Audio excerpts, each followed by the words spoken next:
كلية الفقه الحنفي تقدم.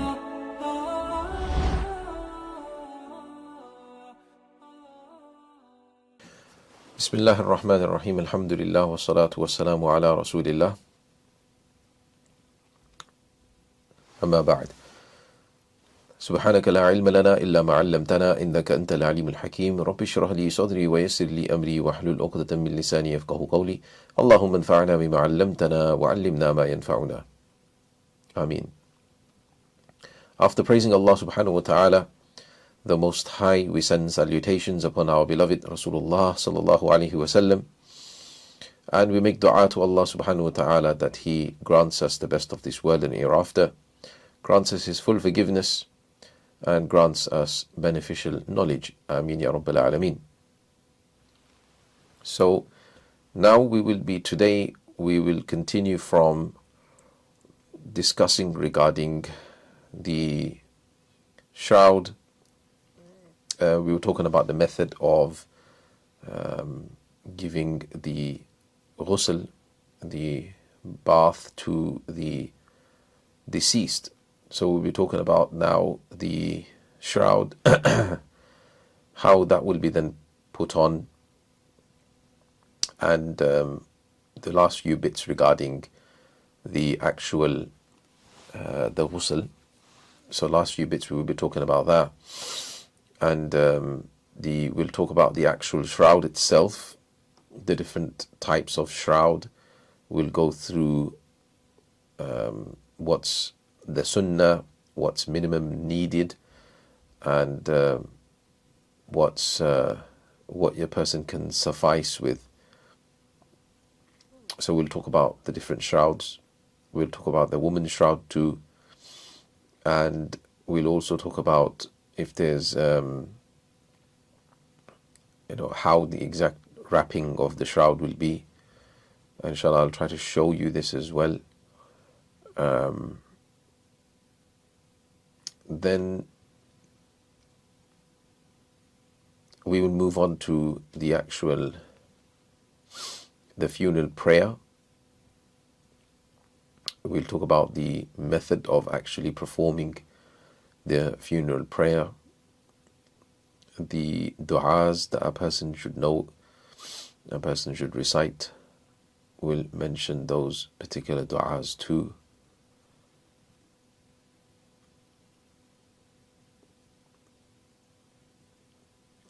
And if there is a non-Muslim, how to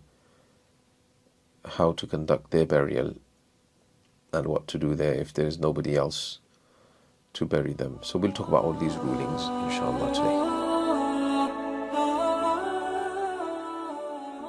Bismillahir Rahmanir Rahim. So last time we were discussing the method of ghusl. So we got to where the ghusl is now done. You've dried the body. Now what do? The funeral shroud, the shroud itself, the kafan we call it, should be perfumed with incense, meaning you fumigate it with incense an odd number of times. So you just go around and you fumigate it 3 times or once, whatever it is. And then it's not necessary, but that's just the recommended. And then wrapped around the body. Okay, so you wrap the ground around the body. So how you do that is going to explain. So a mixture of fragrant substances, which is called hanout. In essence, we replace this with itr nowadays, perfume, is placed on his hair and beard. So on his hair, on his beard, so you just rub some, itr perfume onto your hand. You rub some perfume and then you just rub it into their hair. And you rub some more perfume and rub it into their beard. So that's what you do. And camphor, so you get camphor and you rub the camphor on his feet, knees, hands, forehead and nose. Basically the places that go down when doing sajda. So all those places that go down onto the ground when doing sajda, when performing sajda, so the nose, the forehead, okay, the hands, okay, likewise the knees and the feet. So these are the parts, the masajid we call, the limbs upon which he would prostrate. So as to honor them, you put camphor there. Okay, somebody mentioned once, I haven't checked it yet, just comes to mind right now anyway, but camphor, it averts insects. That's why we use it in clothing. Some people use it, camphor, in clothing. So these places, because you put camphor on it, it will get eaten last by the insects in the grave. Why? Because we want to honor those places. That's the idea here. So anyway, no problem. This is what a person should do, putting camphor on the places of sajda. So the man's funeral shroud now. How do you do the sunnah? The shroud. The shroud, according to the sunnah, the kafan as-sunnah, consists of a long shirt, which is called a qamis, a inner shroud, which is the izar, and an outer shroud, which is the lifafa, the wrap.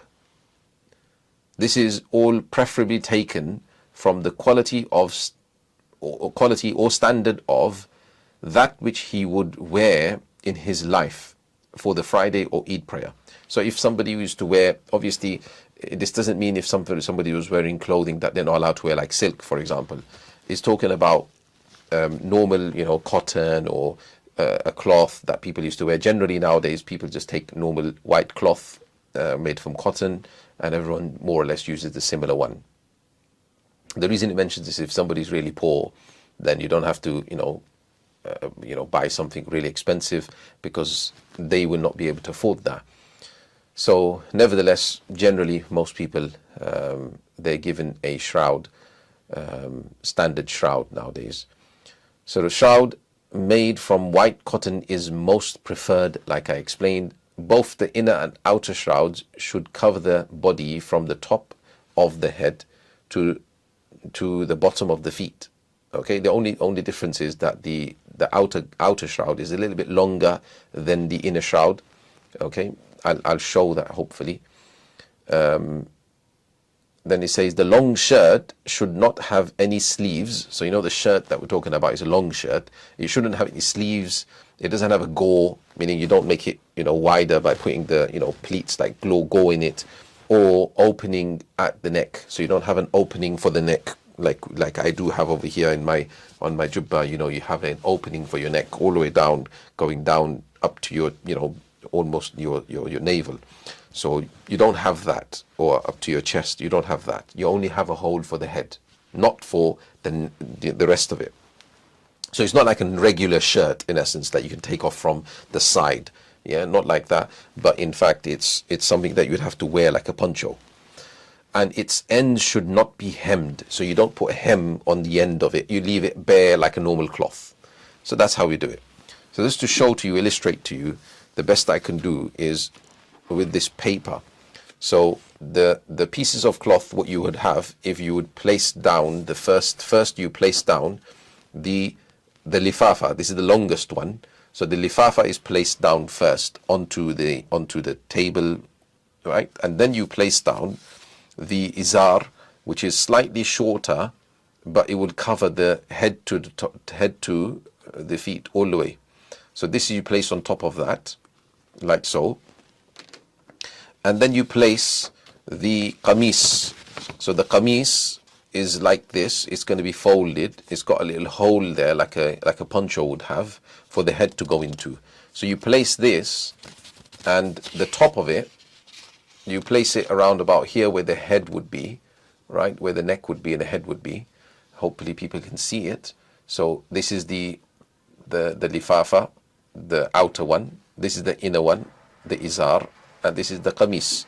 And then you roll this one. How we do it, we just roll the cloth, small roll the cloth like this. So you can slip the mayyit into, like this, up to there roughly, yes? So you roll it up. With the cloth, obviously, it's going to be easier than I'm doing on paper, right? And then you put the mayyit, so if we imagine this is the mayyit here, you place the mayyit on top over here. Okay, the head of the mayyit will be there roundabout, and then you roll this back onto the mayyit. Okay, you roll this back onto the mayyit. Meanwhile, remembering all that time, there was that cloth that you were covering their aura with already there.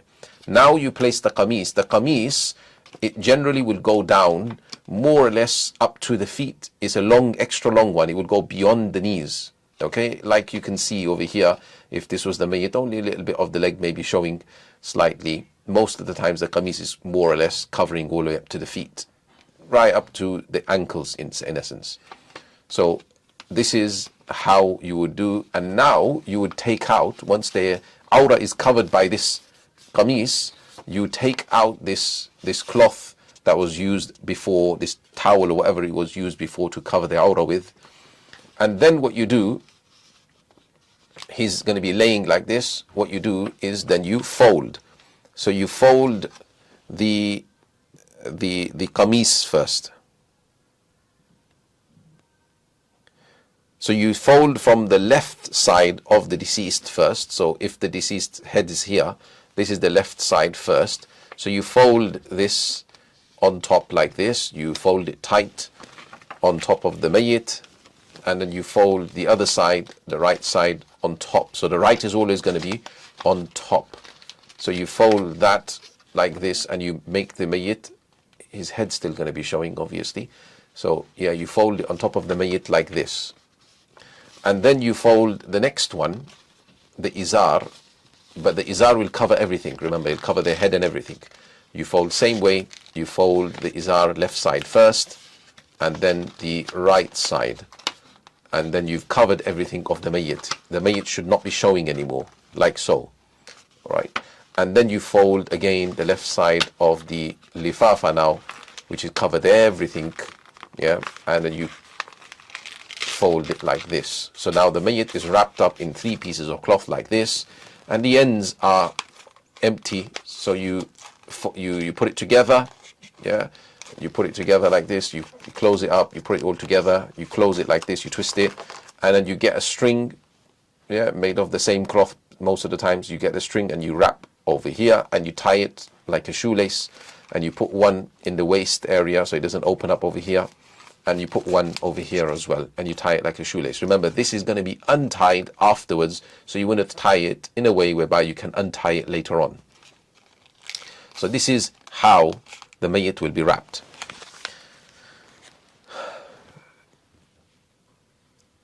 It is disliked to place a turban on the head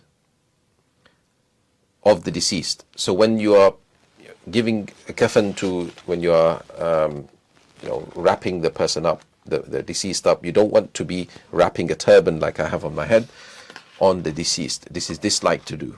The inner shroud is wrapped first, like I explained. The inner shroud will be wrapped first from the left side, then from the right side. If it is feared that the shroud will open up, i.e. if the burial site is far, they should be tied. I've already explained this regarding tying.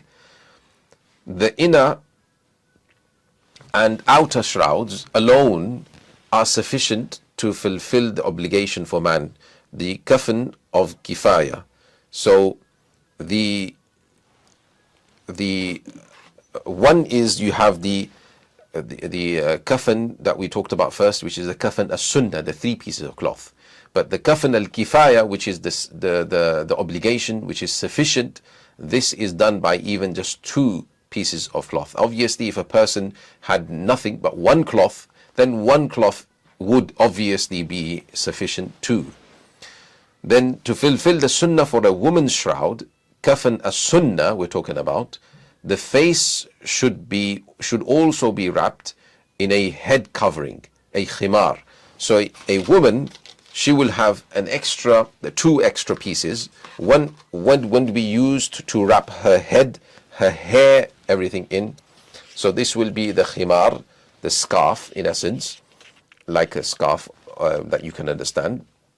And the second cloth, her breasts, meaning her chest area, should be tied with a separate cloth. So if you were to take this cloth and inside the chest area would be tied like this as well, so that the breast in essence don't move. Okay, so that's used to tie the chest area. So that's 2 extra cloths for the woman. The rest of it's the same. She will have a qamis, she will have a izar, and she will have a lifafa. So she has 5 cloths for the woman. And then it says, for the minimal sufficient shroud, the kafan al-kifaya for a woman, the head covering is enough. The head covering is enough, in addition to the two main shrouds, meaning the inner and the outer one, the izar and the lifafa, plus the khimar. That's enough. The qamis and the khirqa, meaning the cloth that's used to tie the chest, that is not needed. That would be kafan al-kifaya, and the kafan with the other one was the kafan as-sunnah that we understood. So this is that. Bismillah ar-Rahman ar-Rahim. So continuing on, for next part it says, her hair is tied into two braids which are placed on her chest above the long shirt. So the qamis that you had, the qamis is wrapped onto her, and then the braids are placed, two braids on each side, one on each side, is then placed on top of her chest above the long shirt that was wrapped around her. Then the head covering above it, yet beneath the outer shroud. So then the head covering, the khimar that was there, that is then placed onto her. So this khimar is placed onto her head and onto her face as well, to cover her hair and everything. And then when you're wrapping the other cloth, it says, and lastly the extra cloth for her breast over the outer shroud. So it does say over the outer shroud. So that what would that mean is, if we had our qamis as such, if we can remember, so the qamis was going to be wrapped there. The qamis was wrapped for her, and then after the qamis being wrapped, then we had the khimar being placed onto her head and onto her hair, anything that was still exposed.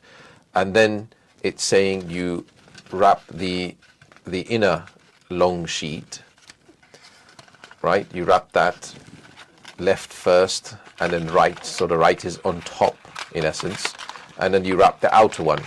Then it's saying that the extra cloth that is for her breast is then placed on the outside, the outer shroud.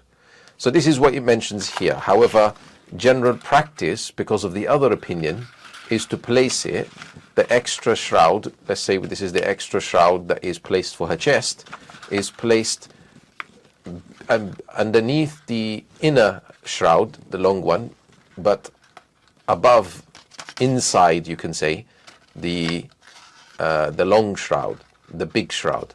So it's placed like this. So that's how it generally practice is done. And she's this. I hope you can see it. This is the chest cloth is wrapped on her, and then the outer one is wrapped, and then it's tied. So that's how generally the woman is shrouded. And then it says the bare minimum shrouds, the kafan al-dharura, for either gender, male or female, is based on whatever is available. So the like I mentioned previously, there are three grades, you can say, for the kafan, the shrouds. One is the kafan or sunnah, which is for the male is 3, and for the female is 5. Then you have the kafan al-kifaya, which for the male is 2, and for the female it is 3. And then you have the kafan al-dharura, which is whatever is available. Okay, if you only got one, then only one. Kafan al-dharura, which is the one which is needed, because you need to cover the body somehow. That's that. Then he moves on to explain the funeral prayer. Janaza is a communal obligation, which we call a fard al-kifaya. Fard al-kifaya is where if some people in the community, they fulfill this, the funeral prayer, as well as the ghusl, by the way, as well as the rites of the shrouding and everything. If that's all the bathing and the the shrouding and everything is done by some people in the area, then the obligation upon the rest of the people drops. It's fine. It's done on behalf of everybody. So the point of this Fardul Kifaya is that if some people fulfill it, it's done on behalf of everybody. If nobody does it, then every person, every individual will be sinful for not fulfilling this fard. So that's the Fardul Kifaya aspect of this.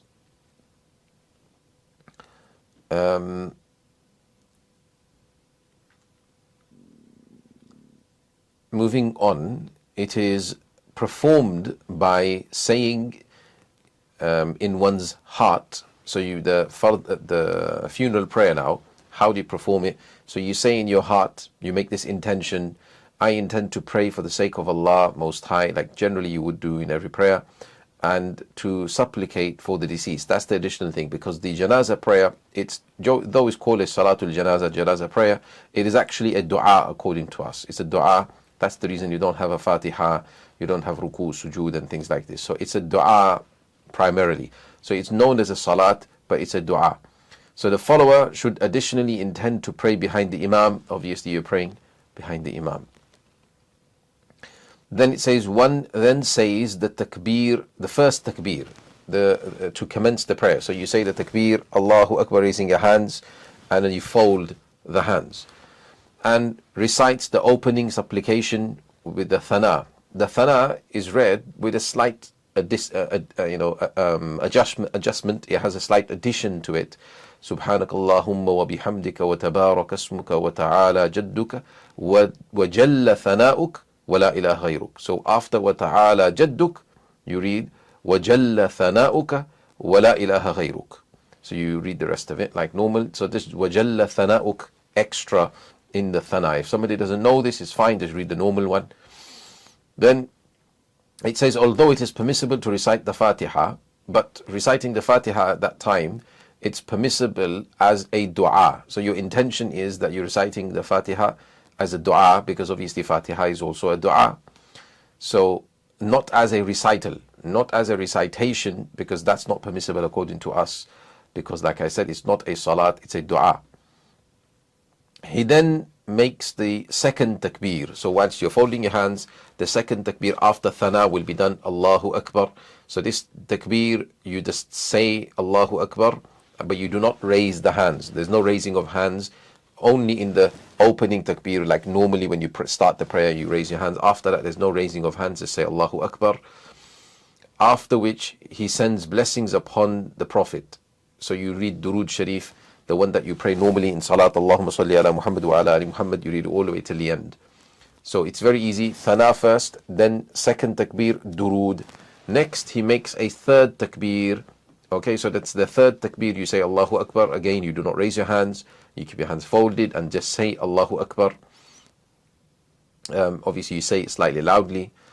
And you read the dua for the deceased. Now, there are various du'as for the deceased. The one that's mentioned over here, oh Allah, forgive him and have mercy on him, give him well-being and pardon him, honor his place of residence and make his entrance expansive. Wash him with water, ice and snow, purify him from sins just as a white garment is purified from filth. Replace his abode with a better one,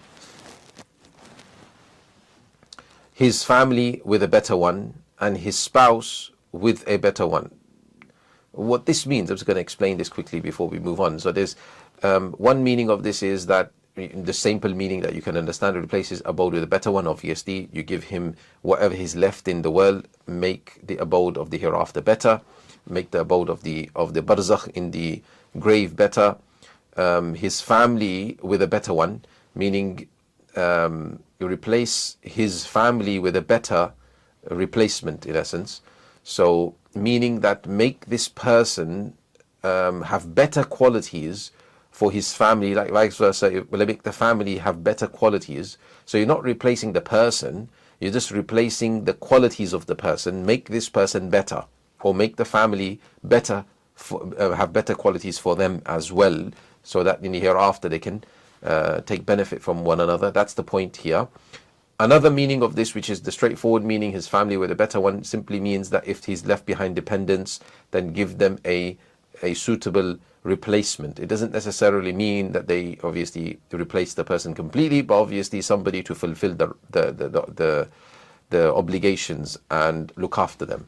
And his spouse with a better one, this again also means that, like I explained, that the qualities of the spouse become better.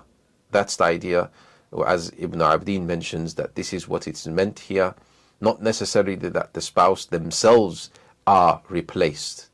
Okay, so that's that.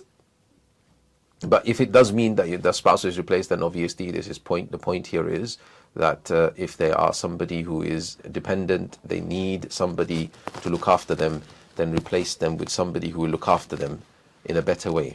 So that's that. So the point is that the person who's passed away is not missed so much. That's the idea behind this. Anyway, moving on to translation. Enter him into paradise and save him from the punishment of the grave and that of the hell, the fire. So just going to read the Arabic of this. Allahumma ighfir lahu warhamhu wa'afihi wa'fu anhu wa akrim nuzulahu wa wassi' mudkhalahu واغسله بالماء والثلج والبرد ونقه من الخطايا كما نقيت الثوب الأبيض من الدنس وابدله دارا خيرا من داره وأهلا خيرا من أهله وزوجا خيرا من زوجه وأدخله الجنة وأعذه من عذاب القبر وعذاب النار. When we said وَنَقِّهِ مِنَ الْخَطَايَا كَمَا نَقَّيْتَ الثَّوْبَ الْأَبْيَضَ مِنَ الدَّنَسِ, there is another version, وَنَقِّهِ مِنَ الْخَطَايَا كَمَا يُنَقَّ الثَّوْبُ الْأَبْيَضُ مِنَ الدَّنَسِ. Anyway, some people may have learned that version. Whichever version you know, it's fine.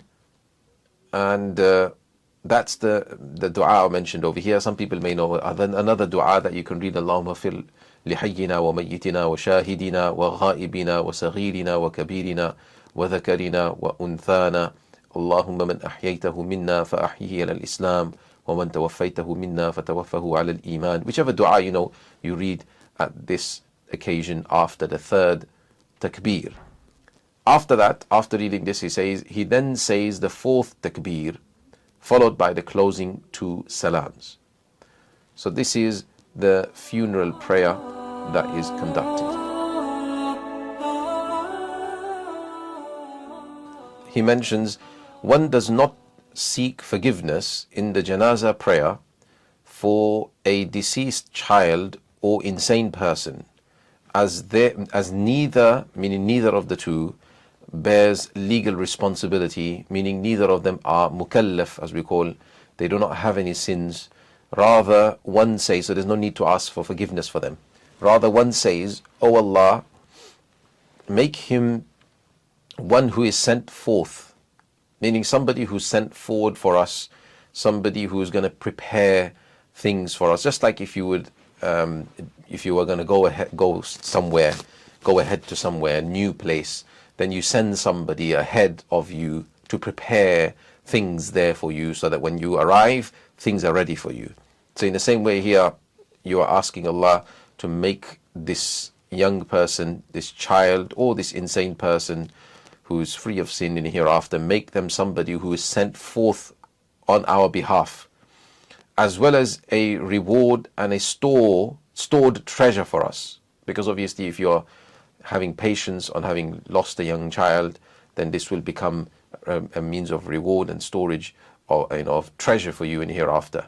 Make him an intercessor for us and accept his intercession. Obviously, if it's a female, then the hymns will become hers, and there will be slight difference in the Arabic. So I'll read the dua in Arabic. Allahumma ij'alhu lana faratan waj'alhu lana ajran wa zukhran waj'alhu lana shafi'an wa mushaffa'ah. And if it's the girl, a female, then you recite Allahumma ij'alha lana faratan waj'alha lana أجرا وزخرا واجعلها لنا شافعة ومشفعة.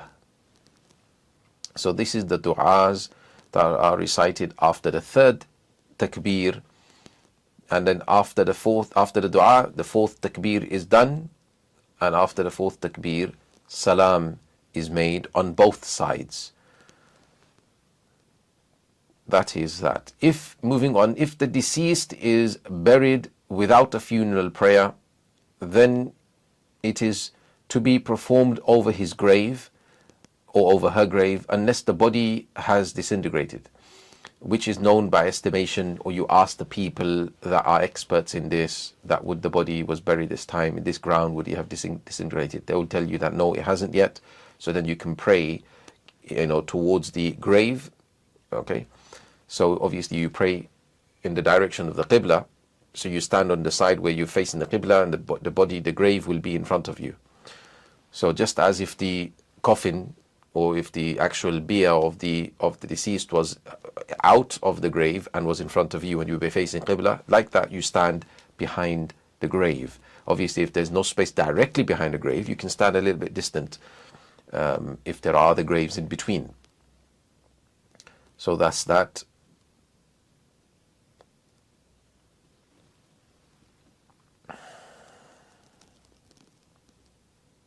Moving on,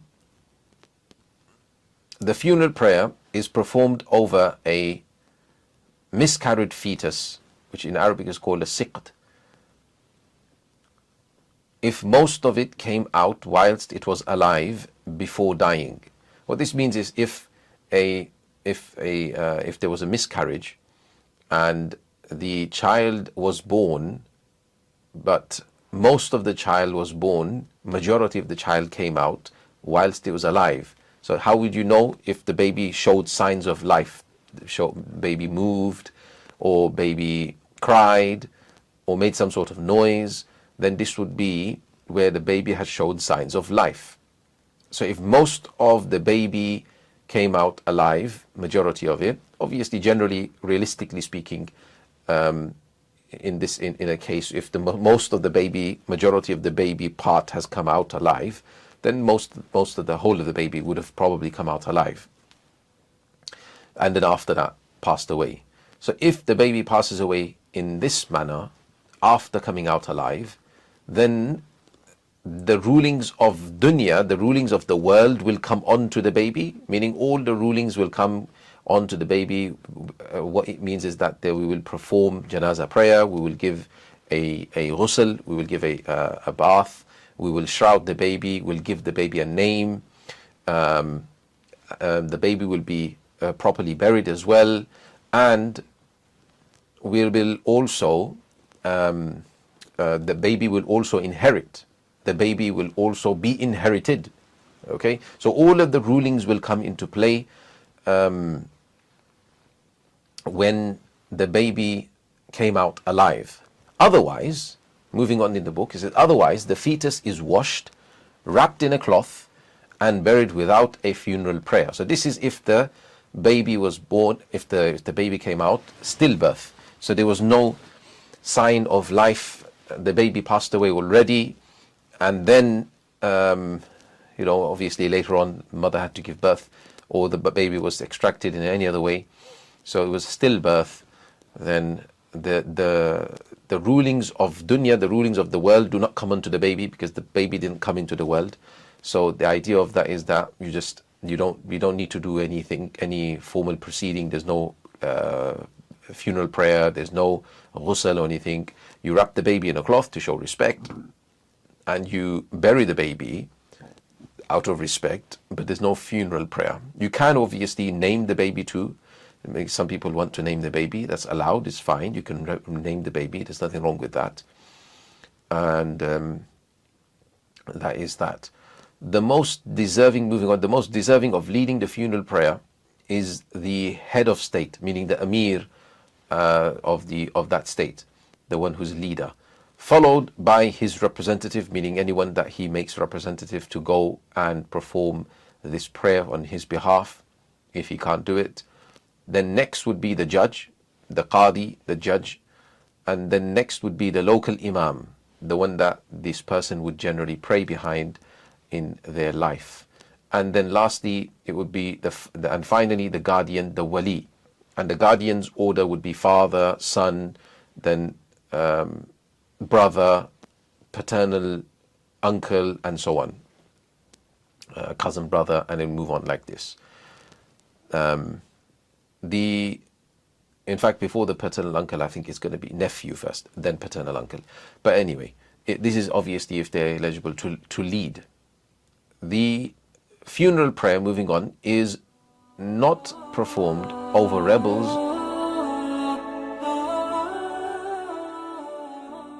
Bismillahir Rahmanir Rahim. So now just to summarize what we've done today, we went through the last few rulings regarding the actual ghusl method, talking about how the actual shroud would be put on. Obviously with that we are also remembering to put some perfume onto the places of sajda, and we talked also regarding putting camphor actually on the places of sajda, on the masajid as we would call it, and placing perfume and actually applying perfume on the hair and on the beard, meaning just on the hair. And then we went into talking about the kafan as-sunnah for a male, which is 3 pieces, the qamis, the izar, and lifafa. And the woman has 2 extra, these 3, but 2 more, the khimar, which is the head wrap, and also the a part that also the khirqa, as we call it, goes on her chest. So the 5 pieces for a woman, which are sunnah, kafan as-sunnah, and 3 pieces for the man, which is the kafan as-sunnah. And then we talked about the kafan al-kifaya, kafan which suffices, and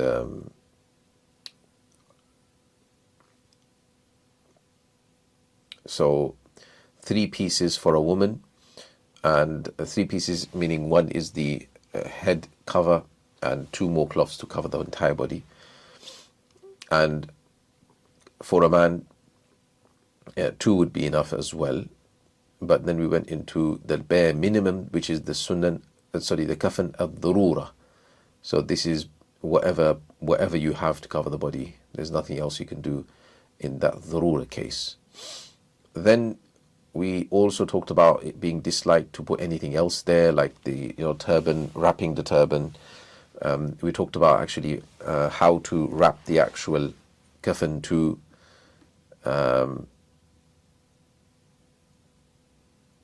We also went into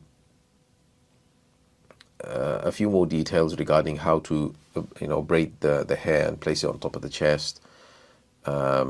Then we went into the actual funeral prayer, the actual method, the intention a person should have.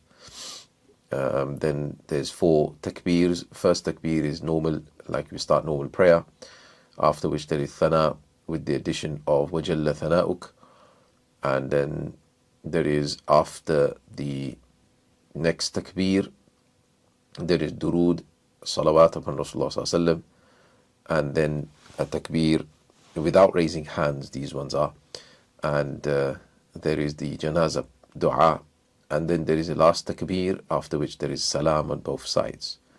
So this we went through in terms of method of the actual janazah salat.